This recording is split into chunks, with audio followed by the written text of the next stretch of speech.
Vista junior college గౌరవనీయులైన principal గారు అల్తాఫ్ గారు, ఇక్కడ ఆశీనులై ఉన్నటువంటి విద్యార్థులకు, మిత్రులకు, కాంట్రిబ్యూటర్ సైన్స్ అందరికీ కూడా నా యొక్క నమస్కారాలు తెలియజేస్తున్నాను.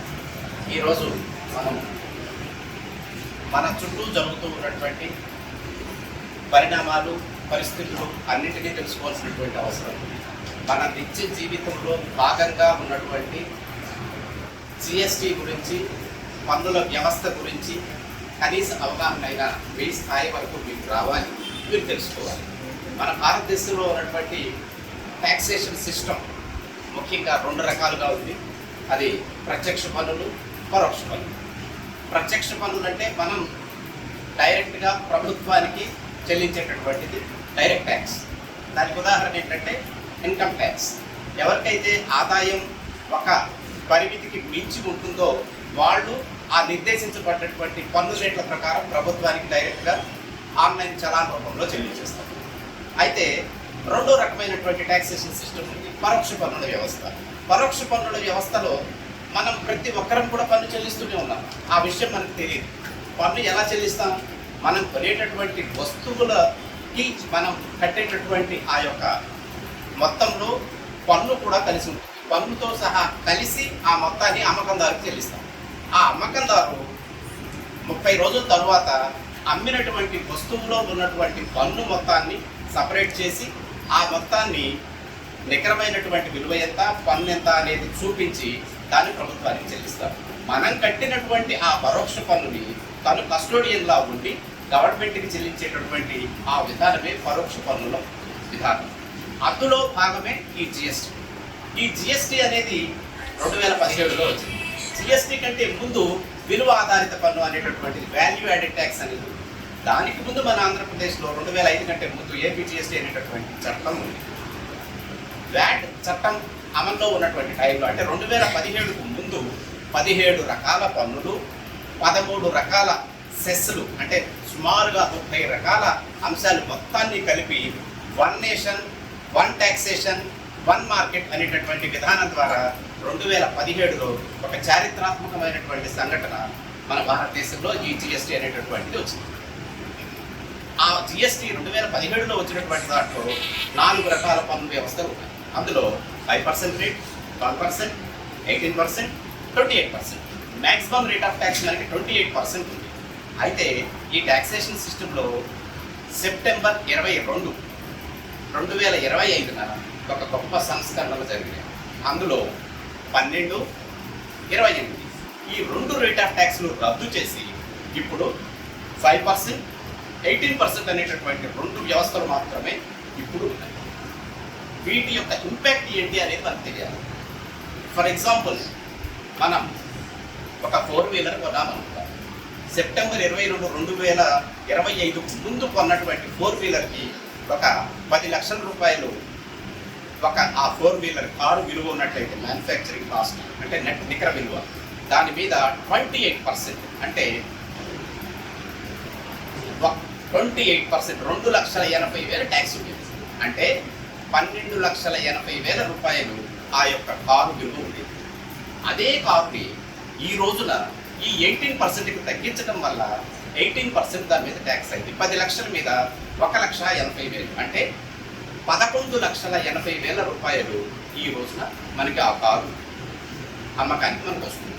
అంటే ఆ డిఫరెన్స్ ఏదైతే ఉందో 12,80,000 నుంచి 1,80,000 తీసినటువంటి ఆ మిగులు మొత్తం ఈ రోజు ఎన్డీఏ ప్రభుత్వం తీసుకొచ్చినటువంటి ఈ పన్ను సంస్కరణలో భాగంగా మనందరికీ ఈ విధమైనటువంటి ఈ పన్ను రేట్లు తగ్గించడం వల్ల ఆటోమొబైల్ గూడ్స్, ఎలక్ట్రానిక్ గూడ్స్, వ్యవసాయ పరికరాలు, వైద్య ఆరోగ్యానికి సంబంధించినటువంటి వస్తువులు, ఇన్సూరెన్స్, మనకు వాడేటటువంటి రోజు వాడేటటువంటి నిత్యావసరాలు, ఇలా అన్ని రకాల ఐటమ్స్ మీద సుమారుగా 350 వస్తువుల మీద పన్ను రేట్లు తగ్గించడం వల్ల సగటున భారతదేశంలో 2 లక్షల కోట్ల రూపాయల ఈ పన్ను ఆదాయాన్ని వినియోగదారుడికి మనకు లబ్ధి చేకూరేలాగా ఇక్కడ గవర్నమెంట్ ఈ సంస్కరణ తీసుకొచ్చింది. అదే ఆంధ్రప్రదేశ్లో తీసుకున్నట్లయితే 8,000 కోట్ల రూపాయల ఆదాయం మనకు పన్ను రూపంలో మిగిలి ఆ మొత్తాన్ని మరలా మనం వేరే వస్తువులు కానీ వేరే ఇన్వెస్ట్మెంట్ కానీ కొనుగోలు చేయడానికి కొనుగోలు శక్తి పెరిగేలాగా ఈ సంస్కరణ తీసుకురావడం జరిగింది.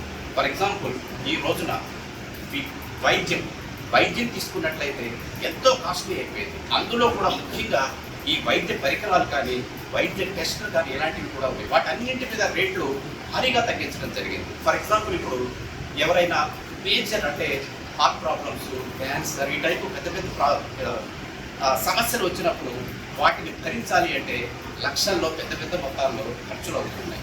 వాటిని తట్టుకోవడానికి వీలుగా ఇప్పుడు ఒక మధ్యతరగతి వాళ్ళు ఏం ఆలోచిస్తున్నారంటే ఇన్సూరెన్స్ అనేటటువంటి దాన్ని పడుతుంది. ఈ ఇన్సూరెన్స్ అనేటటువంటి దాని మీద ఇంతకుముందు 18%, 28% కూడా 28% ఉన్నటువంటి ఇన్సూరెన్స్ కూడా తీసుకొచ్చి 0% పెట్టారు. ఆ విధంగా ఇన్సూరెన్స్ రంగాన్ని ప్రోత్సహించడం, ఆర్థిక మొత్తాన్ని సాధారణ మనం అందరికీ ఇచ్చేలాగా ఈ సంస్కరణ తీసుకురావడంలో ప్రతి ఒక్కరికి ఉపయోగకరమైనటువంటి ఫలితాలు ఉన్నాయి. ఫర్ ఎగ్జాంపుల్ ఇప్పుడు డ్రగ్స్ అంటే ఇప్పుడు లైఫ్ సేవింగ్ డ్రగ్స్లో కూడా చాలా వరకు రేట్ ఆఫ్ ట్యాక్స్ తగ్గించడం జరిగింది. వ్యవసాయ రంగాన్ని తీసుకున్నట్లయితే ట్రాక్టర్స్, ఇప్పుడు భూమి దున్నాలి అంటే పంట పండడానికి భూమి దున్నాలి అంటే ట్రాక్టర్ కావాలి. ఆ ట్రాక్టర్ రేటు 18% నుంచి 5% తీసుకురావడం జరిగింది. ఇలా చాలా స్ప్రింక్లర్స్ కానీ ఇలా వ్యవసాయ రంగంలో ఉపయోగించేటటువంటి 12%లో ఉన్న ఐటమ్స్ మొత్తం 5కి తీసుకురావడం జరిగింది. ఇలా మనం తీసుకునేటటువంటి ఈ యొక్క ఫ్రూట్ జ్యూసెస్ 12%లో ఉన్నటువంటి ఐటమ్స్ 5% తీసుకురావడం, నిత్యావసరాల్లో చాలా వస్తువులు 5% నుంచి 0% తీసుకురావడం వల్ల ఒక ఫ్యామిలీ పెట్టేటటువంటి ఈ యొక్క ఎక్స్పెండిచర్లో సుమారుగా 13,000 నుంచి 17,500 వరకు మిగులు అనేది వస్తుంది. ఈ మిగులు వల్ల ప్రతి ఒక్కరికి ఆర్థిక పరమైనటువంటి వెసులుబాటు లభిస్తుంది. ఆ ఆదాయాన్ని మరలా వేరే ఎక్స్పెన్సెస్ కింద పెట్టి పన్ను రేట్లు ఎప్పుడైతే తగ్గుతాయో కొనుగోలు శక్తి పెరుగుతుంది, వస్తువుల ప్రొడక్షన్ పెరుగుతుంది. ఆ విధంగా దేశ అభివృద్ధికి చాలా చక్కగా ఉపయోగపడుతుంది. కాబట్టి ఈ యొక్క తగ్గించినటువంటి పన్ను రేట్ల గురించి, ఆ వస్తువుల గురించి, వాటన్నిటి గురించి మనం అవగాహన కలిగి ఉండాలి. ఎవరైనా ఇంకా అమ్మేటటువంటి వస్తువుల్లో పాత రేట్ల ప్రకారం ఎక్కువ మొత్తాలు వేసి వసూలు చేసినట్లయితే అది మనం స్పష్టంగా తెలుసుకొని ఉండాలి. తెలుసుకొని వాళ్ళ మీద కంప్లైంట్ చేస్తే వాళ్ళ మీద చట్టపరంగా చర్యలు తీసుకోవడం జరుగుతుంది. కాబట్టి 12, 28 అనేటటువంటి పన్ను రేట్లు లేవు, రద్దు చేయబడ్డాయి.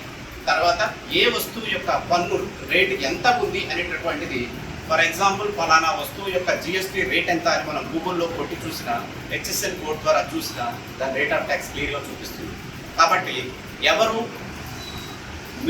గవర్నమెంట్ చేసినటువంటి ఈ పన్ను సంస్కరణలు ఏవైతే ఉన్నాయో, ఈ ఎన్డీఏ గవర్నమెంట్ చేసింది, కూటమి ప్రభుత్వం చేసినటువంటి ఈ సంస్కరణలో స్వర్ణాంధ్రప్రదేశ్ సాధించాలన్నా, made in India, make in India స్వప్నాన్ని సాకారం చేసుకోవాలన్నా ఈ ఫలాలు పై నుంచి కింది వరకు అందరికీ అందాలి. వాటి మీద పూర్తి అవగాహన కలిగి ఉండాలి. ఈ యొక్క దేశ పురోగతిలో, దేశ అభివృద్ధిలో మనమందరం కూడా సరైనటువంటి అవగాహనతో, మేధస్సుతో, ప్రతిభతో ప్రగతి పదాన సాగాలి. భారతదేశం ప్రపంచంలోనే నెంబర్ 1 అయ్యేలాగా మనందరి పాత్ర మనం పోషించాలి. కాబట్టి ఈ అవేర్నెస్ అనేది తప్పనిసరి. ఈ ఫలాలు అందరికీ అందేలాగా మీ యొక్క ప్రగతికి, మీ విజ్ఞానానికి కూడా ఈ జిఎస్టీ చాలా అవసరం. ముందు మీరు రాసే ప్రతి ఎగ్జామ్లో కూడా ఈ యొక్క ఎకానమీకి సంబంధించి, జిఎస్టీకి సంబంధించి ఎవ్రీ 1 or 2 బిట్స్ కంపల్సరీగా వస్తాయి. కాబట్టి ఈ ట్యాక్సేషన్ మీద, ఈ యొక్క డెవలప్మెంట్స్ మీద మీరు అవగాహన కలిగి ఉండాలి. కాబట్టి ఇదే విధమైనటువంటి స్ఫూర్తితో మీ మాత్రం మీరు పోషిస్తారు. ఈ సందర్భంగా నేను కోరుకుంటూ నాకు ఈ అవకాశం ఇచ్చినటువంటి మన ప్రిన్సిపల్ సార్కి ప్రత్యేకంగా ధన్యవాదాలు తెలియజేస్తున్నాను. 22 సెప్టెంబర్ నుంచి కార్ల అమ్మకాలు విరిగిపోయింది. దాదాపు కొత్తగా లాంచ్ చేసిన మారుతి విక్టోరియస్ బండి అయితే దాదాపు 25,000 వెహికల్స్కి ఆల్రెడీ ఆర్డర్ అయిపోయింది. అంటే జీఎస్టీ తగ్గిపోయింది, 10% తగ్గింది. అంటే 28 నుంచి 18 గుడిపోయింది. కాబట్టి దాదాపు ఒక్కొక్క 4 వీలర్ పైన నియర్లీ 1,00,000 నుంచి 2.5 లక్షలు, అంటే పెద్ద పెద్ద వెహికల్స్ ఉంటాయి కదా, మామూలుగా పెద్ద వెహికల్స్ పైన 2 లక్షల వరకు కూడా ట్యాక్స్ వేస్తున్నారు.